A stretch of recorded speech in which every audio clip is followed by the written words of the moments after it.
महाराष्ट्र में भक्त हुए श्री त्रिलोचन जी, परम संत सेवी, श्री पंडरीनाथ भगवान के चरणों में ही रहते थे।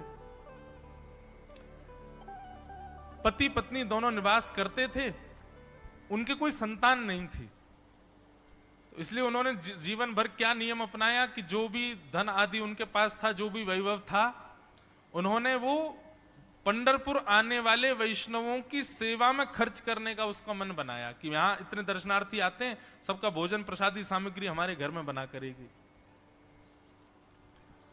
तो श्री त्रिलोचन जी पंढरपुर आने वाले दर्शनार्थियों को घर बुलाकर के प्रेम से भोजन पवाते थे, और जितने भी दर्शनार्थी दर्शन करके पंढरपुर से जाते थे वो अन्य संतों को कह देते, बोले कहां जा रहे हो? बोले पंढरपुर जा रहे हैं। बोले भैया पंढरपुर जा रहे हो तो त्रिलोचन जी के यहां जाना, उनके यहां भोजन प्रसादी बहुत बढ़िया संतों के अनुकूल बनाते हैं। बड़ी ख्याति हो गई महाराज जी, अब तो जितनी भीड़ पंढरपुर विठल मंदिर में, उतनी भीड़ त्रिलोचन जी के घर के बाहर संतों की, दर्शनार्थियों की, सब प्रसाद पाने के लिए जाते। त्रिलोचन जी और उनकी पत्नी बड़े प्रसन्न कि इतने संतों की सेवा हम कर पा रहे हैं, ये हमारा सौभाग्य है। धीरे धीरे दोनों वृद्ध अवस्था को प्राप्त हो गए। दोनों वृद्ध हो गए तो अब इतनी सामग्री बना नहीं पाते, कोई सेवक नहीं था, स्वयं बनाते थे पति पत्नी मिलकर के। अब तो ऐसा हो जाता, कभी कभी दाल लग जाती, जल जाती, रोटियां सेकते तो रोटियां जल जाती। वृद्ध अवस्था, थक भी गए थे बहुत ज्यादा, तो प्रसाद पवाते तो थे, संत जन बेचारे प्रेम से स्वीकार तो करते, पर अब स्वाद नहीं होता था, तो बेचारे जैसा था उसको पाते, थोड़ा बहुत पा करके चले जाते।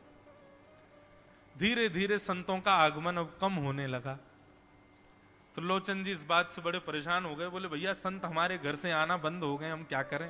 तो श्री त्रिलोचन जी महाराज ने बाहर एक बड़ा सा कुछ होर्डिंग जैसा लगा दिया, उस पर लिख दिया कि अंदर कोई संत सेवा आदि के लिए एक सेवक की आवश्यकता है, अगर किसी के अंदर सेवा भाव हो तो वो आकर के भीतर संपर्क करे। सेवा, ब्रजवासी सेवा, गौ सेवा, इन सब सेवाओं के प्रकल्प में यदि आप सेवक की कामना करोगे तो कहीं ना कहीं किसी ना किसी रूप में ठाकुर जी आएंगे सेवा के लिए। त्रिलोचन जी ने बाहर लिख दिया कि भाई संत सेवा के लिए सेवक की आवश्यकता है, यदि कोई सेवा भावी सेवा करना चाहता है तो भीतर आके संपर्क करे। अब यह बोर्ड पढ़ लिया हमारे श्री पंडरीनाथ भगवान ने, और श्री विठल भगवान एक छोटे से बालक का रूप धारण करके त्रिलोचन जी के यहाँ पहुंच गए। त्रिलोचन जी के यहाँ पहुंचे, त्रिलोचन जी बैठे थे। बोले साहब जी, आपने बाहर लिख रखा है संत सेवा के लिए यदि कोई इच्छुक हो तो भीतर आके संपर्क करे, मुझे सेवा करनी है। त्रिलोचन जी और उनकी पत्नी देखे, बोले कितना छोटा सा बालक है, कितना प्यारा है, ये तुम्हारे माता पिता नहीं है? बोले होंगे तो पता नहीं, मुझे तो पता नहीं, मैंने कभी देखा नहीं अपने माता पिता को, मैं अकेला ही हूं, ना मेरे कोई भाई है, ना कोई मेरे मित्र है, ना मेरे कोई बंधु है, ना मेरे माता पिता, मैं अकेला ही हूं। त्रिलोचन जी की पत्नी को तो इतनी दया सी आ गई, अरे राम राम, बेचारा अकेला बालक है। अच्छा चलो ठीक है, तुम यहां सेवा कर लेना, लेकिन कुछ नियम है उनको सुन लो। सबसे पहले तो अपना नाम बताओ, तुम्हारा नाम क्या है? विठल भगवान ही थे वो, तो छोटे से बालक के रूप में गए थे। बोले मेरा नाम है अंतर्यामी। त्रिलोचन जी बोले नाम सुनकर के तो ऐसा लगता है जैसे सच में अंतर्यामी है क्या? अच्छा बेटा अंतर्यामी, सेवा करोगे? बोले ये सेवा करना तो मेरा जन्म जन्मांतर का काम है, मैं यही तो करता हूं। संतों की सेवा करना, वैष्णवों की सेवा करना, भक्तों की रक्षा करना, ये मेरा जन्म सिद्ध अधिकार है, मैं इसी के लिए ही आता हूं। त्रिलोचन जी और उनकी पत्नी एक दूसरे का मुख देख करके बोले, नेक सा बालक है लेकिन बोलता कैसे है? ठाकुर जी तो सत्य ही बोल रहे थे। बोले अच्छा, सुबह एक सब्जी बनानी पड़ेगी, दाल बनानी पड़ेगी, और हमारे यहां लगभग 100-150 संत आते हैं, उनके हिसाब की रोटी बनानी पड़ेगी, और सब बेटा तुमको करना पड़ेगा, हम थोड़ा बहुत सहायता कर देंगे, हमसे ज्यादा बनता नहीं है, तुमको ही सब सिद्ध करना पड़ेगा। अंतर्यामी भगवान बोले बिल्कुल निश्चिंत रहो, हम खीर भी बनाएंगे, हम रबड़ी भी बनाएंगे, हम रायता भी बना दिया करेंगे, हम 2-4 सब्जी और बना दिया करेंगे। त्रिलोचन जी बोले नेक्स्ट सा बालक, सब जानते हो तुम? बोले हाँ हमको सब आता है, दुनिया का कोई काम नहीं जो हमको नहीं आता हो, और सुनिए झाड़ू पोंछा बर्तन भी कर देंगे हम। त्रिलोचन जी तो बड़े खुश हो गए, बहुत बढ़िया सेवक मिला यार, ये तो सब काम करता है। लेकिन भगवान बोले लेकिन अब हमारी शर्त सुनो। त्रिलोचन जी बोले तुम्हारी भी शर्त है? बोले हाँ। क्या शर्त है भैया? बोले हमारी पहली शर्त यह है कि हम दुनिया को बना के खिलाएंगे, लेकिन हमको आपको बना के खिलाना पड़ेगा, हम अपने हाथ का बना नहीं पाते, हम आपके हाथ का बना। और ये वास्तविकता है, ठाकुर जी पूरी दुनिया को पवाते हैं लेकिन स्वयं भक्त के हाथ से बना ही पाते हैं। ठाकुर जी बोले हम सारे संतों को बना के पवाएंगे, लेकिन हम अपने हाथ का बना नहीं पाते, आपको हमारे लिए बनाना पड़ेगा। त्रिलोचन जी की पत्नी बोली छोटा सा बालक, इसका आधे हाथ का तो इसका पेट है, एक रोटी में झिक जाएगा ये, इसके लिए मैं बना दिया करूंगी। ठीक है लला, तू बिल्कुल चिंता मत करो, तुम्हारे लिए भोजन हम बना दिया करेंगे। हमारी एक शर्त और सुन लीजिए। बोले क्या? हम कितना भी खाएं हमको टोकना नहीं कभी कि इतना क्यों खा रहे हो। त्रिलोचन जी बोले भैया हम क्यों टोकेंगे, तुम बढ़िया 2-3 रोटी खा लिया करना।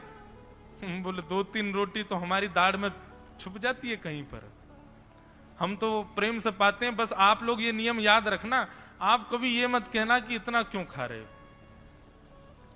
और सुनिए एक बात, अगर हमारे सामने कही तो अपराध बनेगा ही, आपका नियम टूटेगा ही। किसी और से जाकर के यदि आपने कह दिया कि बहुत खाता है, क्या बताएं, तो हम उसी दिन अंतर ध्यान हो जाएंगे, उसी दिन आपका घर छोड़ के चले जाएंगे, फिर ढूंढते रहना सेवक। त्रिलोचन जी बोले हम क्यों कहेंगे भैया, हम तो कभी नहीं कहेंगे, हम दोनों तुमको वचन देते हैं, तुम प्रेम से रहो, सबका सेवा करो, हम कभी नहीं कहेंगे कि इतना खाता है। भगवान बोले तो ठीक है, फिर कल से सेवा शुरू। अगले दिन महाराज त्रिलोचन जी और पत्नी उठे सवेरे ब्रह्म मुहूर्त में, देखा तो महाराज भीतर ही ठाकुर जी बढ़िया अपनी कमर कस करके, सिर पर ढांटा बांध करके, मुंह पर कपड़ा लगा करके और कढ़ाई में लिए चला रहे हैं, बना रहे हैं दाल। एक हाथ से दाल बना रहे हैं, फिर दौड़ के जाते हैं दूसरी कढ़ाई पे, वहां पर खीर बना रहे हैं, फिर कहीं जाते हैं वहां पूड़ी उछाल उछाल करके धर रहे हैं। त्रिलोचन जी और उनकी पत्नी देख रहे खड़े खड़े, अकेले ठाकुर जी सब बना रहे हैं, नेक्स्ट सा बालक। 8 बजे से संतों की जमात आनी प्रारंभ हो गई, सुबह के समय हो गया। महाराज अकेले ही पत्तल लेकर के दौड़ते हैं, सारे संतों को पत्तल बांट जाते हैं, फिर अकेले ही सामग्री लेकर के जाते हैं और लेकर के सबको बांटते हैं। त्रिलोचन जी कोई सामग्री लेके जाएं तो ठाकुर जी बीच में ही आ जाते हैं, बाबूजी आप जाके बैठो, मैं बांट रहा हूं ना, आप उठ के मत आओ, आप उठ के आओगे सब फैल जाएगा, मैं कर रहा हूं ना सब। अकेले ठाकुर जी, अकेले अंतर्यामी भगवान सब कर रहे थे। और त्रिलोचन जी और उनकी पत्नी बड़े प्रसन्न, जय हो विठोबा, तेने तो भैया ऐसा लगे साक्षात तुम ही आ गए हो, कितनी कृपा हो रही है, देखो कैसा सेवक मिला है। हमें भली संतान नहीं दी ठाकुर जी ने, लेकिन ऐसा सेवक दिया है जिससे परिपूर्ण आनंद हो गया है। संतों की भोजन प्रसादी हुई, महाराज खूब प्रेम से सब संतों को पवाया, संत भी सब वाहवाही करके गए, बोले वाह त्रिलोचन जी आपके यहां खूब बार पाया, लेकिन आज जैसा प्रसादी हमने कभी नहीं पाई। त्रिलोचन जी बड़े प्रसन्न। सब संत चले गए, भगवान तुरंत पहुंचा लिया है, पूरे फर्श को मार्जन कर दिया, सब बिल्कुल सारी दरी वरी समेट करके रख दी, सब पत्तल आदि सबको व्यवस्थित कराए, सारे बर्तन मांज करके धर दिए, सब बिल्कुल व्यवस्थित करके, और आकर के ठाकुर जी सामने बैठ गए। मैया अब सेवा हमारी तो पूर्ण हो गई, अब हमारी पेट पूजा करो, अब आप लगो रसोई में, हमारे लिए बनाओ। वो तो इतने भाव में आ गए, अरे मेरे लाला मैं अभी बना के लाती हूं। सुंदर सुंदर सब्जी बनाई, सुंदर रोटी बनाई, सुंदर खीर बनाई, थोड़ी थोड़ी एक एक दोना, 2-2 दोना मान लो सब्जी बनाई, 2-2 दोना खीर बना दी, 10-5 पूड़ी बना दी, ठाकुर जी की बढ़िया थाली लगाई, थाली लगा करके सामने धर दी। अंतर्यामी भगवान बैठ गए, प्रेम से पाने लगे, पाते जाए महाराज, वो तो खाते जाए, खीर उठा करके पी जाए, सब्जी उठा के पी जाए, और लाओ मैया भूख लगी है जल्दी लाओ। 10 की 10 पूड़ी एक बार में चट और लेकर के आई, बेचारी देती गई, 10 की पूड़ी और धरवा ली, फिर उनको भी पा गए। अब मैया ने इतनी सामग्री बनाई थी, बोले मैया भूख लगी है, जल्दी जाओ आटा मारो, फिर से सेको, बढ़िया लेके आओ सामग्री, आपसे हमने कही थी कि आपको हमको पवाना पड़ेगा। नहीं नहीं नहीं बेटा तू बिल्कुल बैठो रे। अरे भैया मुझे तो लगी नेक्स्ट सो पेटया कोई तो कुआ है पूरा, कितना डाल दो भरे कोई ना। महाराज आटा मारते मारते शाम हो गई, शाम तक ठाकुर जी पाते ही रहे और खूब पेट भर के पाया। महाराज एक आसन पर अखंड 4 घंटा बैठ करके भोजन किया और भोजन करने के बाद ठाकुर जी बोले ठीक है सेठ जी अब आओ, लाओ तेल ले आओ, आपकी नक मालिश कर दूं, आपकी नक सेवा कर दूं, आप थक गए होंगे। त्रिलोचन में नहीं नहीं इसकी नहीं नहीं क्यों नहीं है, तेल लेकर के उनकी मालिश भी कर दें। इस प्रकार चले। त्रिलोचन जी की पत्नी बेचारी पहले दिन तो कुछ नहीं बोली, दूसरे दिन भी कुछ नहीं बोली, तीसरे दिन उसके मन में आया, बोले ये क्या कर लिया हमने, सुबह जितना भोजन बनना चाहिए उतना तो ये अकेला ही पाता है, सुबह संतों का ये बना देता पर शाम को इसके लिए जितना बनता वो संतों के बराबर ही बैठता है पूरा। त्रिलोचन जी कहते नहीं नहीं तुमको याद नहीं उसने कहा था कभी कहना नहीं है ऐसा। बोले हाँ नहीं नहीं मैं ध्यान रखूंगी, नहीं कहना है। लेकिन अंतर्यामी भगवान तो खूब प्रेम से घर के सारे काम कर रहे हैं उनके। महीना 1.5 महीना बीत गया, खूब आनंद से सेवा चल रही थी। एक दिन त्रिलोचन जी की पत्नी पड़ोस में किसी के पास बैठी थी, तो पड़ोसी तो होते ही हैं सब घर के बात बोलने वाले, उन्होंने कह दी बोले कि आपके घर में तो आजकल बड़ी खुशहाली आ गई है। त्रिलोचन जी को देखा चेहरे पे कैसा तेज आ गया, लाल लाल टमाटर जैसे गाल हो गए उनके। बोले अरे वो आया है ना अंतर्यामी सेवक हमारा, बहुत सेवा करता है, प्रसादी वगैरह सब वही बनाता है, फिर मालिश करता है उनकी, बढ़िया बढ़िया उनके लिए जूस निकालता है, बढ़िया उनको सब भोजन पानी पवाता है, इसलिए इस वजह से त्रिलोचन जी बढ़िया। वो त्रिलोचन जी तो बढ़िया हो गए, तुम सूख गई हो, तुम इतनी पतली दुबली क्यों हो गई, मेरा दुख कौन जाने। वो सबकी सेवा करता है पर अपनी सेवा मुझसे करवाता है। अरे छोटा सा तो है, ऐसे मटक मटक के जाता है, हम तो उसको देखने के लिए खड़े रहते बाहर, कैसे बढ़िया लगता है। कई लोग तो देखने ही आते हैं उसको कि कैसे सब्जी परोस रहा है, कैसे पूड़ी परोस रहा है, कितना सुंदर लगता है। छोटा सा तो है, उसकी क्या सेवा करनी पड़ती हो। अरे बहन तुम क्या जानो, 2, 4, 5, 10 किलो आटे की कब कब में रोटियां पूड़ियां खा जाता है चपेट करके, कुछ पता नहीं चलती, पेट है कुआ है समुद्र क्या है पता नहीं चलता है, इतना खाता है इतना खाता है इतना खाता है। 4 घंटे की समाधि पर बैठता है एक साथ, थाली नहीं थाल लगाना पड़ता है उसके लिए, इतना खाता है। जैसे ही कहा इतना खाता है, ठाकुर जी अंतर ध्यान हो गए। शाम का समय, त्रिलोचन जी रोज शाम होते ही बैठते थे, थोड़ी देर कुछ चर्चा आदि करते थे भक्तों की।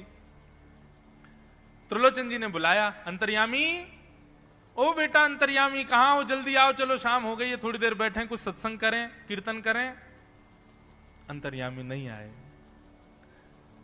पूरे घर में खोज लिया ठाकुर जी नहीं मिले, रसोई घर में खोज लिया ठाकुर जी नहीं मिले, पड़ोसियों से पूछ लिया नहीं मिले, सब्जी मंडी देख आए ठाकुर जी नहीं मिले, पूरा पंढरपुर देख लिया लेकिन ठाकुर जी नहीं मिले। त्रिलोचन जी बड़े उदास हो गए, पत्नी से कहने लगे पता नहीं कहां चला गया, कहां गया होगा पता नहीं। देवी तुमने उससे ये तो नहीं कह दिया था कि इतना क्यों खाती। बोले नहीं नहीं मैं तो कान पकड़ती हूं, मैं कभी नहीं कहती उससे। बोले किसी और से तो नहीं कहा था ना तुमने, क्योंकि उसने वचन दिया था ऐसा कहोगे तो मैं चला जाऊंगा। बोले हाँ आज एक गलती हो गई, पड़ोसी के पास बैठी थी, उससे बात करते करते मेरे मुख से गलती से निकल गया कि अरे उसके लिए तो बहुत बनाना पड़ता है, 10 किलो आटा खा जाता है, इतना खाता है, तो निकल गया था। समझ गए? बोले ओहो इसीलिए चला गया, उसको पता चल गया कि तुमने कह दिया है तभी चला गया है। त्रिलोचन जी और उनकी पत्नी दोनों श्री पंडरीनाथ भगवान मंदिर के दहली पर जाकर के बैठ गए। जाकर के ठाकुर जी के आगे हाथ फैला करके कहने लगे, बोले नाथ, हे पंडरीनाथ, आपने हमको संतान नहीं दी, पुत्र नहीं दिया, पुत्री नहीं दी जीवन में, हमने कभी उसकी अपेक्षा नहीं की, हमने कभी आपसे शिकायत नहीं की कि हमको संतान क्यों नहीं दी है। पर नाथ, एक सेवक हमारे जीवन में आया और जब से वो सेवक आया हमारे यहाँ संतों की सेवा होने लगी, हमारे यहाँ कीर्तन होने लगा, हमारे यहाँ सत्संग होने लगा, हमारे यहाँ खूब आनंद की उमंग होने लगी। उस सेवक ने हमको आपसे और प्रेम करवा दिया। ठाकुर जी, हम आज आपसे दोनों भीख मांग रहे हैं, हमें कुछ मत दीजिए, आप भी मत मिलिए हमको इस जन्म में, लेकिन हमारे उस सेवक अंतर्यामी को हमको वापस कर दीजिए भगवान, वो जहां कहीं भी हो उसको वापस भेज दो हमारे पास।